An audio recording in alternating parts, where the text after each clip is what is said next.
Have you ever had someone you trusted stand up in front of everyone you love and try to burn your life down in a single sentence? I'm Marisol Hale, 30 years old, and on the day I married Julian Voss, my own mother rose from her chair during the toasts, took the microphone from the best man's hand, and told 300 guests that the baby I was carrying belonged to another man. The room went so quiet I could hear the candles hiss. My mother smiled the way she always did right before she hurt someone, soft and sorrowful, like she was doing me a favor by exposing me. She said his name. She said it twice, just to make sure it landed. And while half the room gasped and the other half reached for their phones, my husband didn't raise his voice.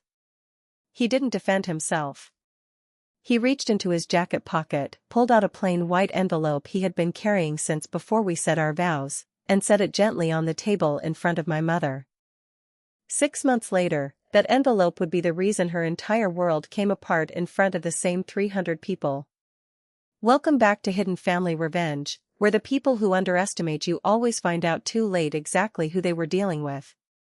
If this story ever brushes against a bruise you thought had healed, you're exactly where you need to be. Drop a comment and tell me where you're watching from, and subscribe, because this one earns it.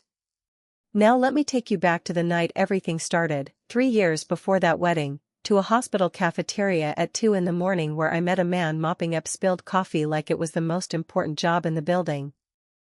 My mother, Corinne Hale, has spent her whole life believing that love is a transaction and dignity is something you trade for security. She married my father for his name and lost him to a heart attack when I was 19, and instead of grieving him she spent the next decade grieving the lifestyle he'd left behind. I'd seen that particular flatness in her before, long before Julian ever entered the picture. I was 11 the first time I noticed it clearly, the year I won a regional science fair with a working water filtration model I'd built out of sand, charcoal, and an old plastic bottle I'd rescued from the recycling bin. I came home clutching a blue ribbon, so proud I could barely breathe, and found my mother hosting a small luncheon for 3 of her friends from the club. I burst into the dining room to show her, and she glanced at the ribbon for exactly as long as politeness required before turning back to her guests and saying, with a small, apologetic laugh, "She gets that from her father's side, all that tinkering." I keep telling her ribbons don't pay for anything, but she does love her little projects.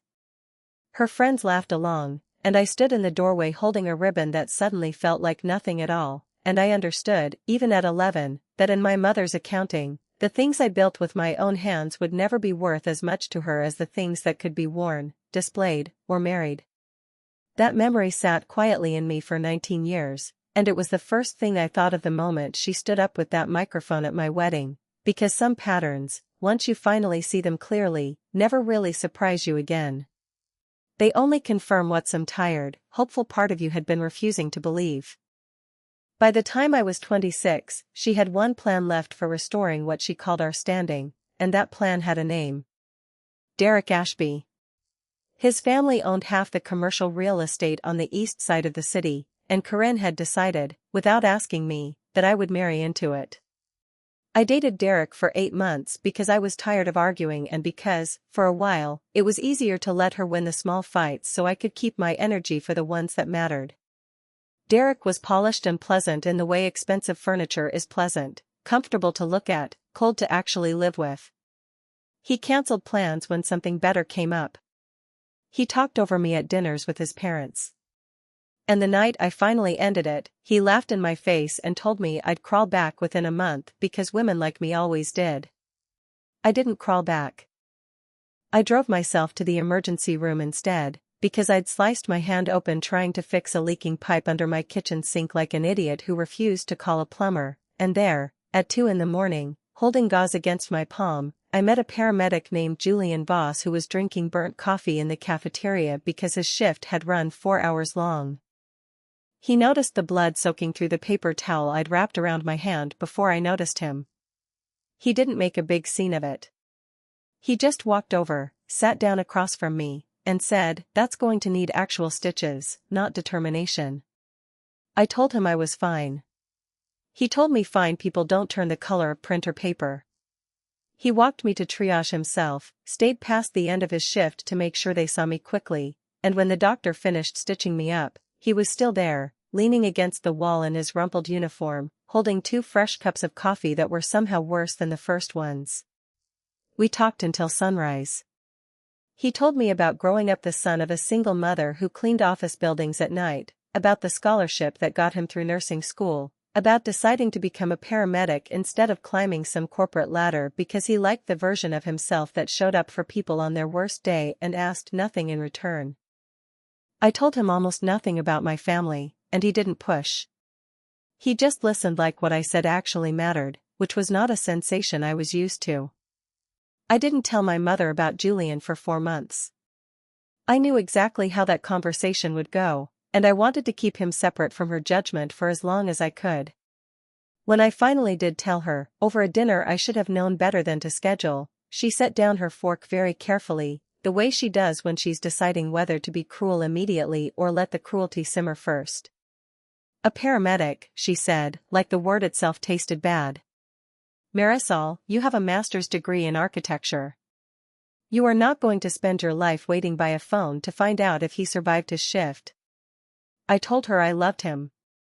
She said love was a luxury for people who'd already secured their future, and I hadn't secured anything yet. That was the night she brought up Derek again, insisting his family had asked about me, insisting it wasn't too late to fix what I'd broken. I left before dessert. I didn't come back to her house for 3 weeks. What my mother didn't know, what almost nobody knew, was that Julian wasn't quite the ordinary paramedic she assumed him to be. He'd spent 4 years as a combat medic before switching to civilian EMS, and in his off hours he volunteered with a disaster relief organization that flew doctors and medics into crisis zones after hurricanes and earthquakes, the kind of work that never made it onto a dating profile because he genuinely didn't think it was anyone's business but his own. I found out almost by accident, 7 months into dating him, when I saw a framed commendation letter half hidden behind books on his shelf, thanking him for extracting 11 people from a collapsed apartment building during a typhoon in the Philippines. When I asked him about it, he shrugged and said it was just the job, and changed the subject to what we were having for dinner. That humility, that complete lack of interest in being impressive, was the thing that told me everything I needed to know about who he actually was. I saw that same quality up close about a year into our relationship, on a night I still think about whenever I doubt myself. We'd been out to dinner, nothing fancy, a diner 2 blocks from his apartment, when a call came over the radio clipped to his belt, an apartment fire 3 streets over, a family trapped on the 2nd floor. He didn't ask me to wait. He didn't apologize for cutting the night short. He simply stood up, dropped cash on the table for a meal we hadn't finished, and said, "You can come watch from behind the tape if you want, or I'll call you the second it's over." I went. I stood behind a strip of yellow caution tape in the cold with a dozen strangers, watching smoke pour out of a 3rd-floor window while Julian, off-duty, out of uniform, ran toward the building anyway because the responding crew was short-handed and he recognized one of the paramedics on scene. He came out 20 minutes later carrying a boy who couldn't have been older than 6, soot streaked across both their faces, and he didn't look for applause or cameras or anyone to notice what he'd just done. He handed the boy to his sobbing mother, checked in briefly with the lead paramedic, and then walked back over to me like nothing unusual had happened at all. "Sorry about dinner," he said, and I remember laughing so hard through my own relief that I nearly cried, because it was such a strange, backward thing to apologize for. That was the night I understood I wasn't just dating a kind man. I was dating someone who ran toward danger reflexively, the way other people flinch away from it, and asked for nothing in return except the chance to keep doing it. He proposed on the anniversary of the night we met, in the same hospital cafeteria, at the same table, with 2 cups of the same terrible coffee sitting between us. He'd asked the night staff to let him borrow the space for 20 minutes. No string quartet, no rooftop, no photographer hired to capture the moment from 6 flattering angles. Just Julian, nervous in a way I had genuinely never seen him, sliding a small velvet box across the table and saying, "I can't promise you the life your mother wants for you. I can only promise you'll never spend a single day wondering if I mean what I say." I said yes before he finished the sentence, and the night nurse who'd let us use the cafeteria cried harder than I did. Telling my mother was, predictably, its own disaster. she didn't yell. She never yells, because yelling would mean losing control, and my mother has never once lost control in her life. Instead, she went very still and very quiet, the way she does right before she decides to punish someone slowly instead of quickly. "You're really going to do this," she said, not a question. "You're going to throw away everything I've spent your whole life building for you, for a man who drives an ambulance." I told her Julian saved lives for a living, and that felt like more than enough to me. She told me feelings didn't pay for anything, and legacies didn't build themselves on feelings. Then she said something I should have paid more attention to at the time. "Fine," she said, folding her napkin into a perfect square. "Have your wedding. I'll even help you plan it. But don't expect me to pretend I'm happy about it." I thought that was resignation. It was actually a declaration of war, and I was too relieved by her apparent surrender to notice the difference. I've since pieced together, mostly from Talia's cousin and a few careless comments Patrice made once she stopped caring who overheard her, roughly how that lunch actually went. My mother arrived early, as she always does, and ordered the same iced tea she'd ordered at that club for 30 years. Patrice, gracious and needling in equal measure, spent the first 20 minutes complaining about financing partners who'd gotten cold feet on the Lakeside project, mentioning, almost as an aside, how much simpler things would be if the family still had access to the kind of old, patient money my late father used to represent. My mother, according to Talia's cousin, went very quiet for a moment, turning her glass in slow circles on the tablecloth, and then said, with the same careful, deliberate calm she'd later use on a wedding microphone, "It's funny you mention that. Marisol's engaged now, to a paramedic, if you can imagine, when Derek was right there the whole time." Patrice, sensing an opening, leaned in. By the end of that lunch, nothing had been formally agreed to, nothing so crude as a handshake over money, but an understanding had settled between two women who both believed, in their own separate ways, that their children's happiness was a resource to be managed rather than a thing to be protected. What I didn't know, what I wouldn't find out until much later, was that 2 weeks after that dinner, my mother had lunch with Derek Ashby's mother, Patrice, at the club they both still belonged to out of habit more than friendship. The Ashby family's newest development, a lakeside retail complex they'd sunk considerable money into, had run into financing trouble, the kind of trouble that required outside investors with deep pockets and long memories. My mother, it turned out, still had access to exactly one thing Patrice Ashby wanted, which was my father's old business relationships, the ones Corinne had quietly maintained for a decade specifically because she never stopped hoping I'd need them one day. In exchange for reintroducing Patrice to those contacts, my mother wanted one thing back. She wanted Derek and me back together, or at the very least, she wanted my marriage to Julian to fall apart in a way spectacular enough that no one would blame her for the sabotage. I got my first real warning about 3 weeks before the wedding, though at the time I didn't understand what I was looking at. Talia called me on a Sunday afternoon, her voice tight in a way I'd rarely heard from her, and asked if I could meet her for coffee without Julian. Her cousin, who worked as Patrice Ashby's personal assistant, had mentioned in passing that Patrice had been unusually cheerful lately, telling anyone who'd listen that some old family business was finally getting sorted out properly. Talia's cousin, half joking, had asked what business, and Patrice had said something about the Hale girl finally coming to her senses. Talia relayed all of this to me across a small marble table, watching my face carefully, clearly braced for me to dismiss it as nothing. I didn't dismiss it.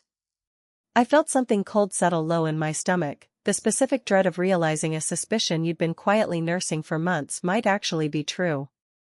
I told Talia about the lunch with Patrice that my mother had mentioned once, almost carelessly, weeks earlier, framing it as nothing more than two old friends catching up. I told her about the sudden warmth toward Derek, the invitations to family dinners I hadn't asked for. Talia reached across the table and took my hand and said, very simply, "I don't think your mother is planning a toast, Mari. I think she's planning a play." I wanted so badly to believe she was wrong. I told myself my mother, whatever her flaws, would never do something so openly cruel at my own wedding, in front of everyone I loved. I was, as it turned out, only half right. She wouldn't do it openly. She'd do it with a microphone in her hand and a rehearsed catch in her voice, dressed up as heartbroken honesty instead of the sabotage it actually was. I found out about that lunch the way I found out most things about my mother's schemes, too late to stop them and just in time to survive them. But in the months leading up to the wedding, all I saw was a mother who had, against every expectation, become almost pleasant. She helped me choose a venue, a restored botanical conservatory with a glass ceiling that let the evening light pour in gold across the tables. She approved of my dress without a single backhanded comment, which should have terrified me more than it did. She even seemed warm toward Julian, asking him questions over dinner about his work, nodding along like she was genuinely interested instead of quietly building a file. I told myself people could change. I wanted so badly to believe it that I ignored every small inconsistency, the way her eyes would flick toward her phone whenever Patrice Ashby's name came up in conversation, the way she started inviting Derek to family gatherings again under the thin pretense that our families had history worth preserving. Julian's mother, Dolores, was the opposite of my own in almost every way that mattered. She'd raised Julian alone after his father left when he was 4, cleaning office buildings 6 nights a week while going to community college during the day, and she wore that history not as a wound but as a kind of quiet armor. She came to every wedding planning appointment she could make time for, not to control any of it, but simply because she wanted to be present for a season of my life she suspected, correctly, my own mother would try to hijack. She sat beside me at a cake tasting 3 weeks before the wedding, watching my mother critique the frosting consistency with the same clinical detachment she'd once used to critique Julian's job, and afterward, in the parking lot, Dolores took my hand and said, "I don't know what your mother's playing at, sweetheart, but I've watched women like her before. They smile widest right before they swing hardest. Whatever happens, you remember you've got people in that room who chose you on purpose." I didn't fully understand how much I would need to remember those words until the night of the reception itself, but I held on to them anyway, tucked away like a spare key I hoped I'd never have to use. My mother, for her part, seemed to genuinely enjoy the appearance of reconciliation. She took me dress shopping and cried real, unforced tears when I stepped out in the gown I eventually chose, ivory silk with a low back Julian later told me he thought about for a week straight. She hosted a small engagement dinner at her house and gave a toast about resilience and second chances that half the room found moving and I, in hindsight, should have recognized as rehearsal. I wanted so desperately for that version of her to be real that I built an entire wedding on the hope that it was, even as smaller, colder proof kept surfacing at the edges of every conversation, waiting for me to notice. 3 months before the wedding, I found out I was pregnant. Julian cried when I told him, sitting on the bathroom floor because his legs had simply stopped working, and then he laughed at himself for crying, and then he cried again. We hadn't planned it, not exactly, but neither of us had been careful about preventing it either, and the moment the test came back positive I understood with total clarity that I wanted this baby more than I had ever wanted anything. We decided not to announce it before the wedding. We wanted one day, just one, that belonged entirely to us before it belonged to the baby and to everyone else's opinions about the baby. We told exactly 4 people in those first weeks, Talia, Dolores, Priya, and Julian's closest friend from paramedic training, and swore each of them to secrecy with a seriousness that, in hindsight, feels almost funny given how quickly the secret became public property anyway, just not on our terms. I remember lying awake some nights running my hand over a stomach that hadn't started showing yet, trying to imagine what kind of mother I wanted to be, and every version I imagined looked nothing like Corinne Hale, and everything like the quiet, steady patience Julian brought to every difficult moment he'd ever described to me from work. I didn't want a child who grew up performing gratitude for love that came with conditions attached. I wanted a child who never once had to wonder whether she'd built something impressive enough to deserve a parent's full attention. I did notice, in the weeks that followed, a slight loosening in my clothes that I attributed to nerves and wedding stress rather than the pregnancy itself, and I made a point of wearing looser silhouettes to the dress fittings my mother insisted on attending, not out of any specific suspicion, just an instinct I couldn't fully name at the time to keep this one thing entirely mine for as long as possible. My mother, sharp as she's always been about appearances, commented once that I seemed to be glowing lately, and I laughed it off as happiness, which wasn't even a lie, just an incomplete truth, the kind I was slowly learning to tell around her without quite realizing I'd started building that particular skill for a reason. It was Julian who first noticed something was wrong. 2 months before the wedding, a friend of his from the volunteer program, a nurse named Priya who occasionally worked shifts at the same hospital as Karan's longtime physician, mentioned in passing that my mother had been asking pointed questions about paternity testing timelines, how early they could be done, how accurate they were, whether results could be delayed or expedited. Julian didn't mention it to me right away. He's not a man who panics or spirals, but he is a man who prepares, quietly and without fanfare, the same way he'd throw a tourniquet on a stranger's leg before asking a single question about how they got hurt. He made an appointment at a private clinic 2 towns over, one with no connection to anyone in either of our families, and he asked me to come with him for what he called, at the time, a completely unnecessary precaution. I remember sitting in that waiting room 7 weeks before the wedding, 12 weeks pregnant, holding Julian's hand while a technician drew a small vial of my blood for a non-invasive prenatal paternity test, the kind that can determine biological parentage with total accuracy using nothing more than a maternal blood sample and a cheek swab from the potential father. I asked him why now, why here, why this sudden need for proof neither of us had ever doubted. He told me about Priya's comment. He told me he didn't think my mother would actually try anything, not really, but that he'd learned a long time ago in disaster zones that the people who survive are the ones who prepare for the storm they hope never comes. I remember feeling a little sick, not because I doubted the results, but because some small, exhausted part of me realized my own mother had become a threat I needed documentation to defend against. I cried in the car afterward, not out of fear exactly, but out of a strange, specific grief, the grief of accepting that the woman who raised me might genuinely be capable of hurting me in a way that required a legal document to survive. Julian didn't try to talk me out of the tears or rush me toward being fine. He just sat in the driver's seat with the engine off, held my hand, and let me cry as long as I needed to, the same patient stillness he probably offered strangers on their worst days for a living. For what it's worth, he said eventually, I hope this envelope sits in a drawer for the rest of our lives and never gets opened again. I'd rather be wrong about your mother than right about her, every single time. I believed him completely, and some part of me kept hoping, right up until the microphone was in her hand, that he would be. The results came back 11 days later. Julian Voss, 99.99% probability of paternity. He put the results in a plain white envelope, sealed it, and put it in the inside pocket of the suit he intended to wear to our wedding. I asked him why he was carrying it around instead of just filing it away somewhere safe. He looked at me for a long moment and said, because if I'm wrong about your mother, it never leaves this pocket and nobody ever has to know it exists. But if I'm right, I want it exactly where I can reach it in under 3 seconds. I didn't fully understand what he meant until the night of the wedding itself. The morning of the ceremony was, if I am being completely honest, one of the best mornings of my life, right up until it wasn't. My best friend Talia did my hair in the little side room off the conservatory while my mother fussed over the veil with a gentleness I still can't fully reconcile with what came 3 hours later. She told me I looked beautiful. She told me my father would have been proud.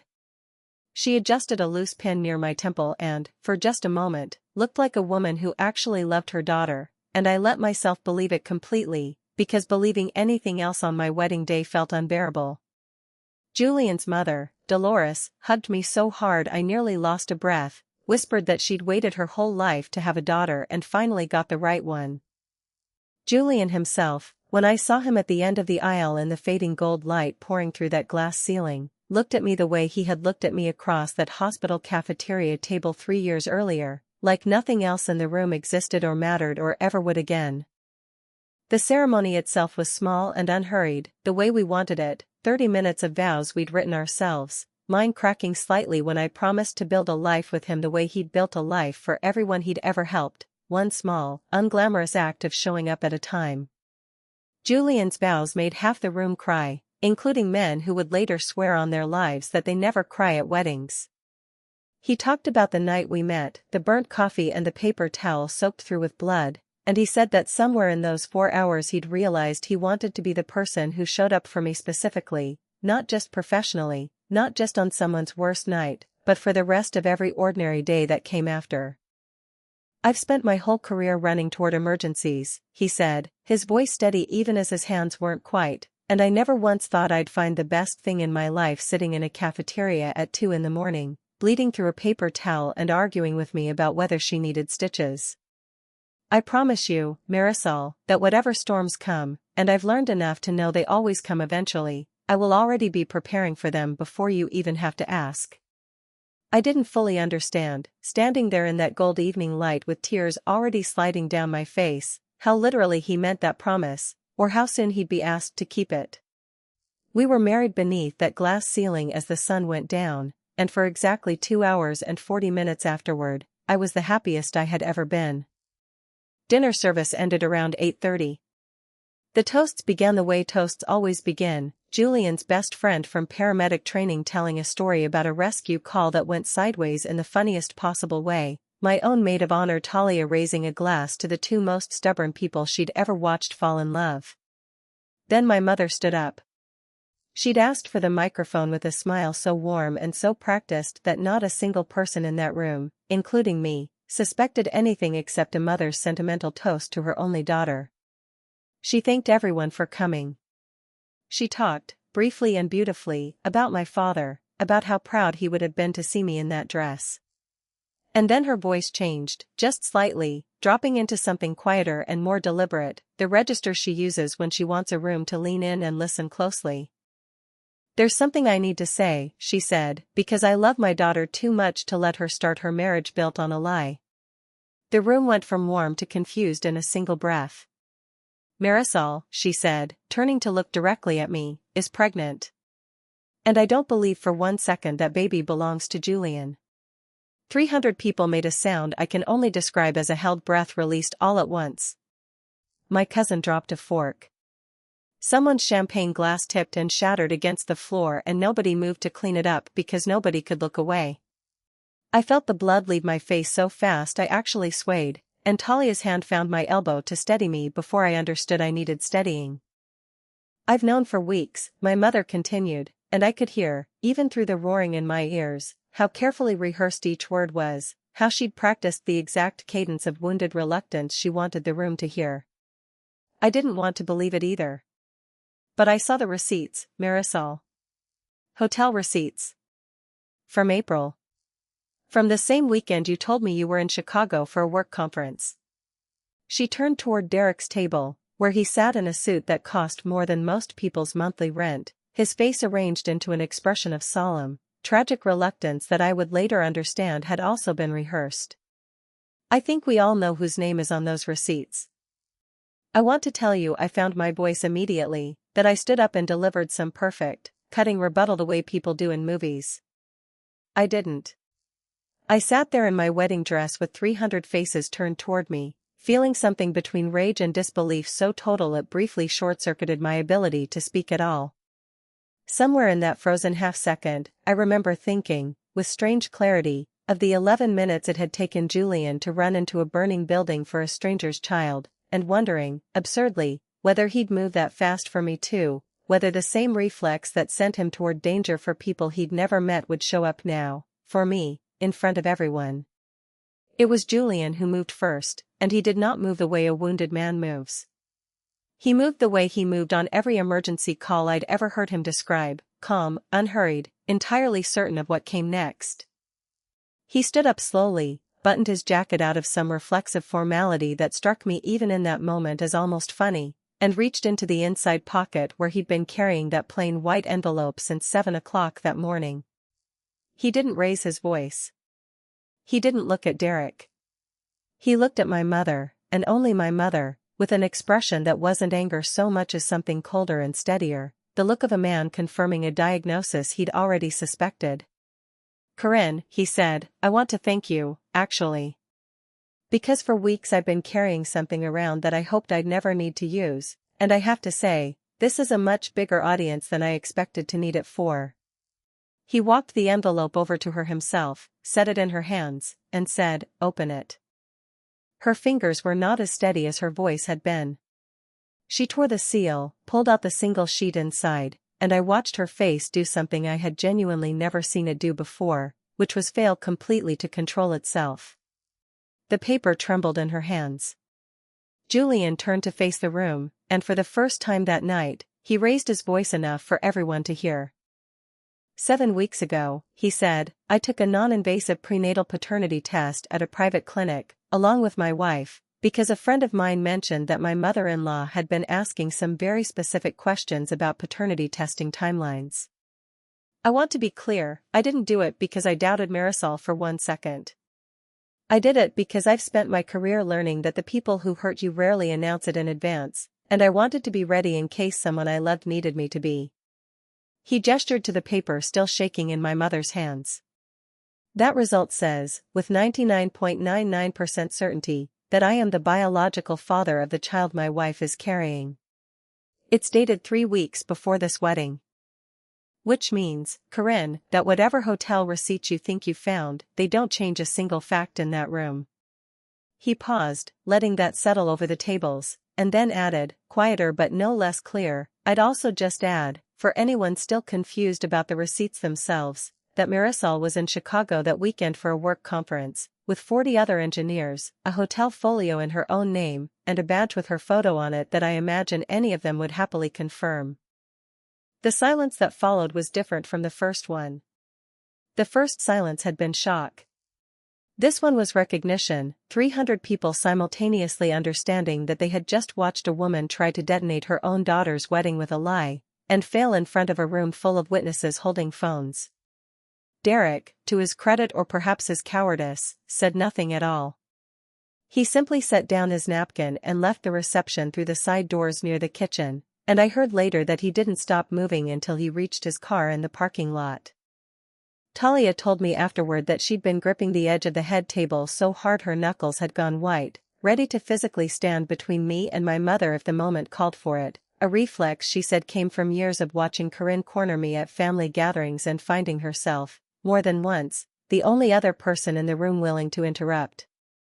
Dolores had gone very still beside her, not out of shock exactly, but the particular stillness of a woman who has raised a son through hard years and recognizes, immediately and without doubt, the sound of someone trying to hurt him through the person he loves. She told me later she'd been half a second from standing up herself when Julian rose first, and that watching him handle it with that much restraint was, in her words, the proudest she'd ever been of him, prouder even than the day he graduated paramedic training with the top marks in his class. My mother, however, did not leave.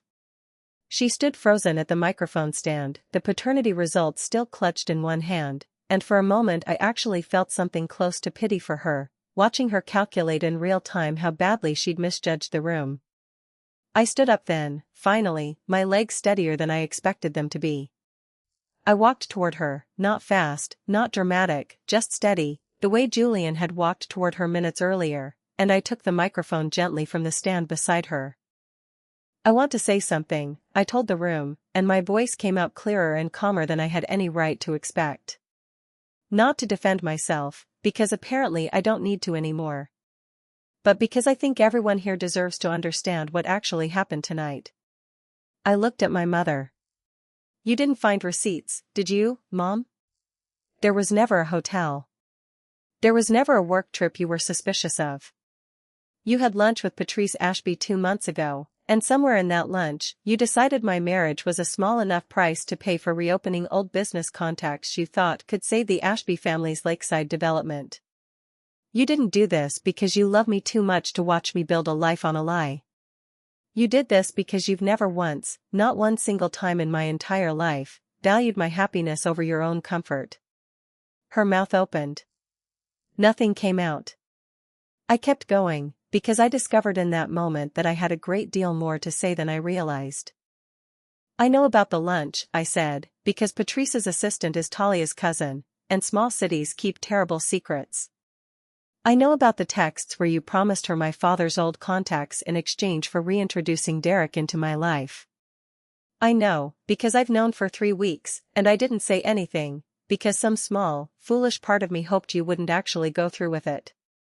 I hoped that somewhere underneath all of this, you loved me enough not to try.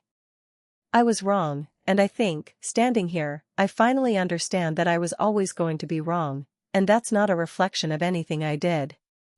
It's a reflection of who you've always been. My mother tried once more to recover the room. You're twisting this, she said, her voice thinner now, less certain of its own authority. I only ever wanted what's best for you. Everything I've done, every choice, has been about protecting this family's future.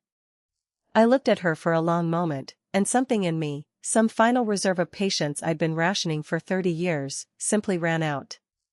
You keep saying family like it means something to you beyond an image to maintain, I said.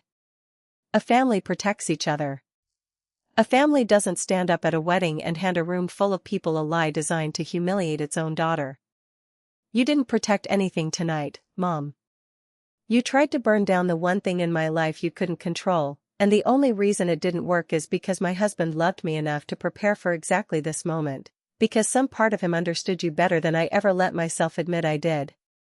I heard someone near Julian's side of the family, an uncle I'd met only twice, mutter, "Good Lord," under his breath, the kind of quiet, disbelieving reaction of a person watching a car crash they can't look away from. Derek's own mother, Patrice, had gone the color of the tablecloth, clearly recalculating in real time just how publicly her own involvement might surface next. My mother opened her mouth once more, and then, for what might have been the first time in her adult life, closed it without saying anything at all, because there was, finally, nothing left to say that wouldn't make things worse. Someone near the back of the room started clapping, quiet and uncertain at first, and then it spread, not raucous, not celebratory exactly, but the kind of applause people give when they've watched someone reclaim something that was almost taken from them. My mother set the microphone stand back on the table without a word, and for the first time in my entire life, I watched her walk away from a confrontation instead of controlling the end of it. The rest of the reception did not go the way anyone had planned, but it went, somehow, better than I could have imagined an hour earlier. Julian's mother pulled me into a hug so fierce I nearly lost my footing, whispering fiercely into my hair that she'd never in her life seen anyone dismantle a room with that much grace. Talia refilled my water glass and told me, only half joking, that she was starting a support group for daughters of mothers like mine and I was welcome to be founding member number 1. The band, after a brief and understandably confused pause, started playing again, and Julian pulled me onto the dance floor and held me like the last 20 minutes hadn't happened at all, or maybe like they had happened and he was simply refusing to let them touch the rest of our night. You okay? He asked me, his forehead resting against mine as we swayed slowly under that glass ceiling, now dark and full of stars instead of gold evening light. I'm better than okay, I told him, and I meant it in a way that had nothing to do with the chaos we'd just survived and everything to do with the fact that I had married a man who prepared for storms he hoped would never come, simply because he refused to let me stand in one alone. The fallout, once the wedding photos started circulating online, moved faster than my mother's reputation could recover from. Someone, likely one of the 300 guests holding a phone during her announcement, had recorded the entire exchange, and by the following morning it had made its way into every group chat in a city small enough that everyone eventually knows everyone.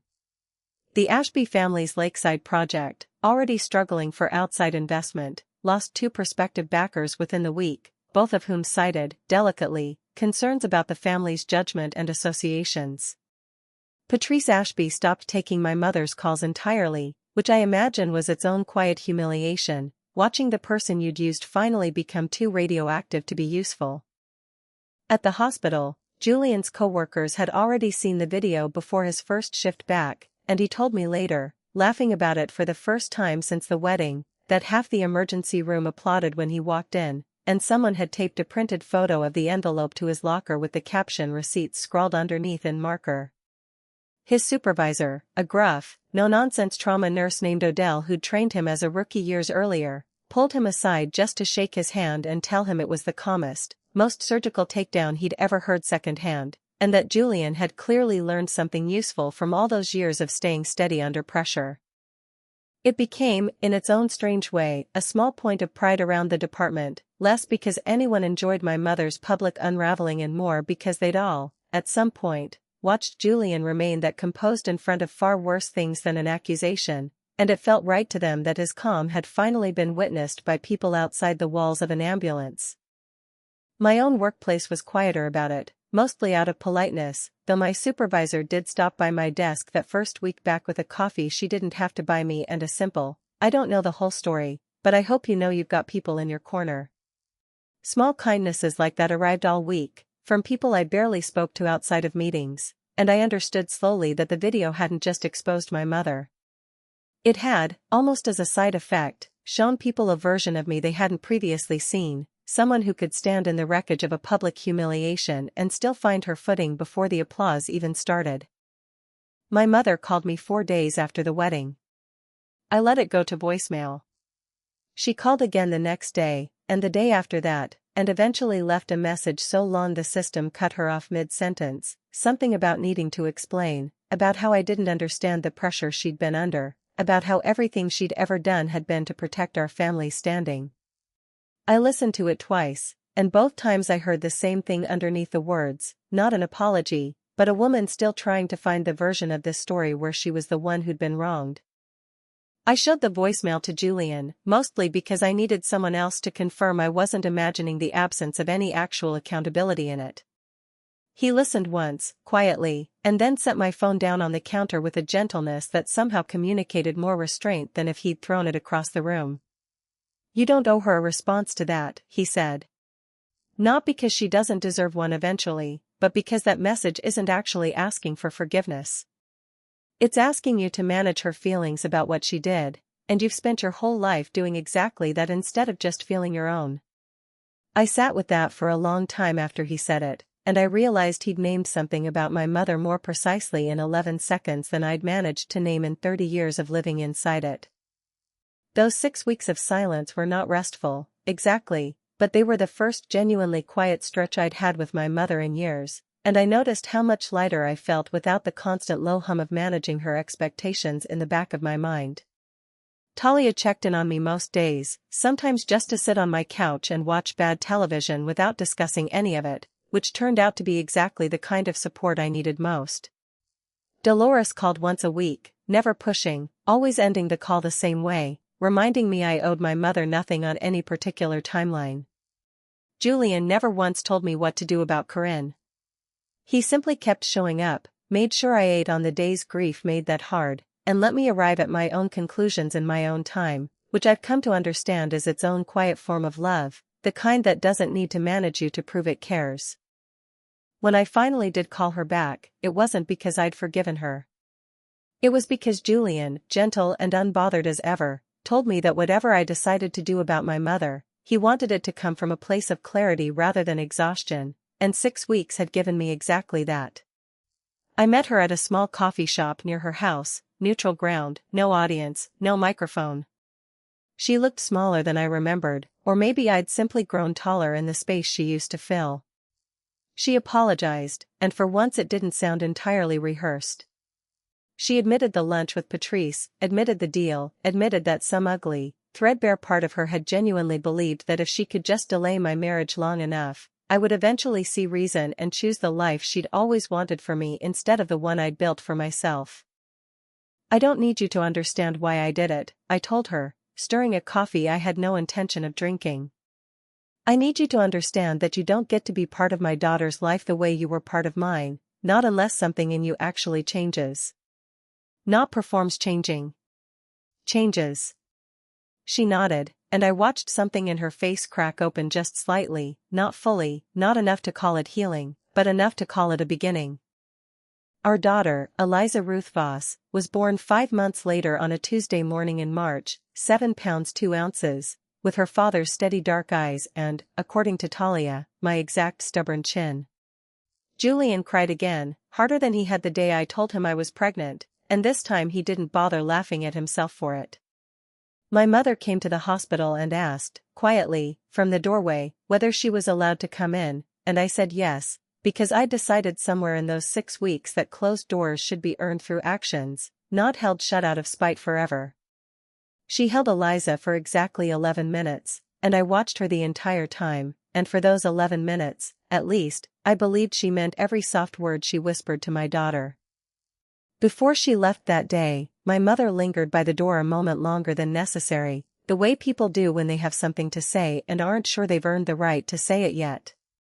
"I know I don't get to ask for much," she said, her eyes on Eliza rather than on me, "but thank you for letting me in the room."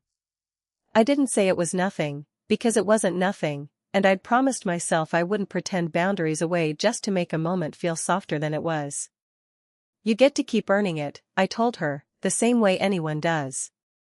She nodded, and for once didn't try to argue her way into more than what I'd offered.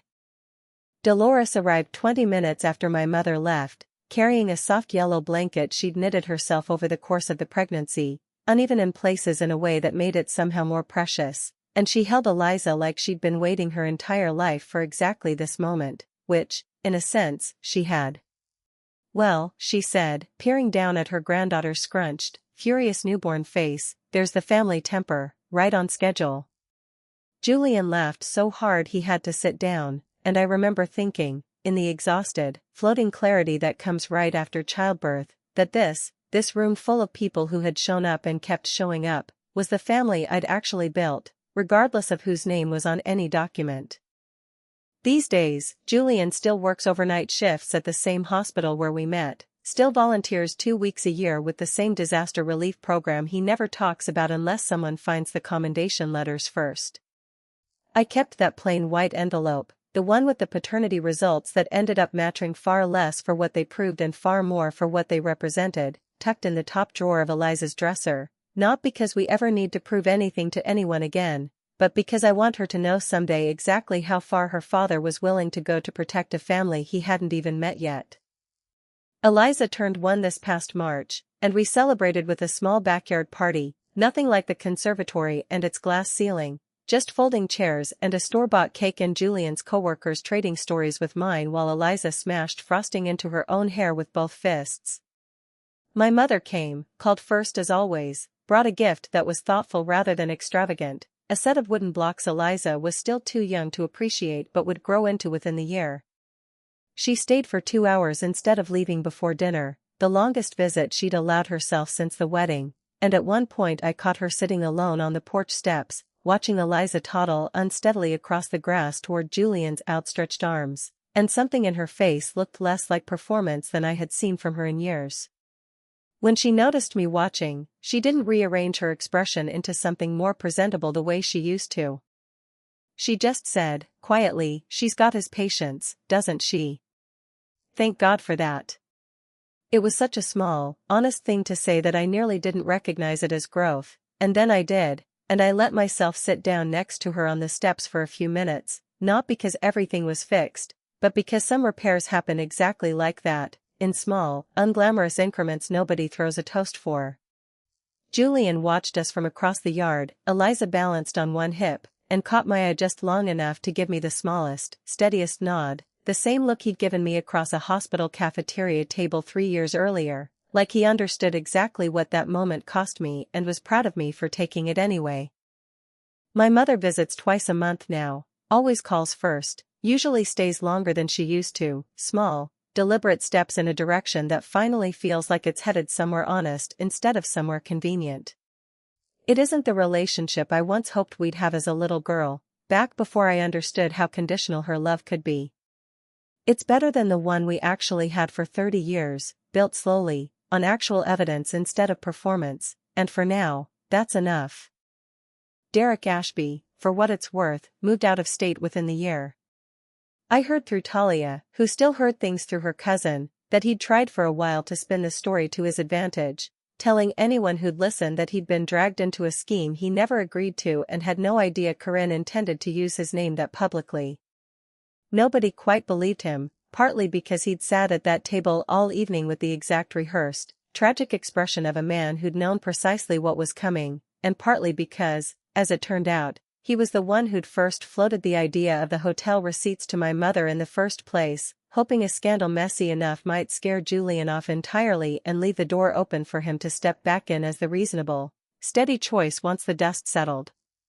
It didn't work, obviously, and once that detail made its way around, what little sympathy remained for him evaporated fast. The lakeside development his family had bet everything on was quietly sold off 18 months later to cover debts nobody wanted to discuss at country club lunches anymore, and Patrice Ashby, by all accounts, spent the following winter privately furious that a plan she'd helped engineer had cost her family so much more than the contacts it was supposed to gain.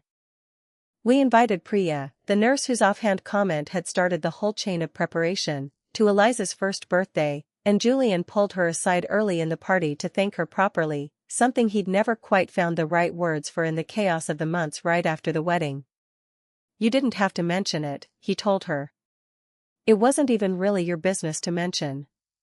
Priya just shrugged and said she'd worked in enough hospitals to recognize the particular energy of someone building a case against a person they were supposed to love, and she'd rather say something awkward and be wrong than say nothing and watch someone she liked walk into a blindside unprepared. I hugged her longer than the moment probably called for, because I understood, standing in my own backyard watching my daughter eat cake with both hands, that an offhand comment from a woman who barely knew us had ended up rewriting the worst night of my life into a story I could actually be proud of instead of one that simply happened to me. I think about that hospital cafeteria sometimes, the burnt coffee, the paper towel soaked through with blood, the paramedic who stayed 4 hours past the end of his shift because he couldn't stand the idea of leaving someone frightened and alone. My mother spent 30 years trying to convince me that love was a transaction, that safety came from the right name attached to the right family. She was measuring with the wrong instrument the entire time. Julian never gave me a name that opened doors.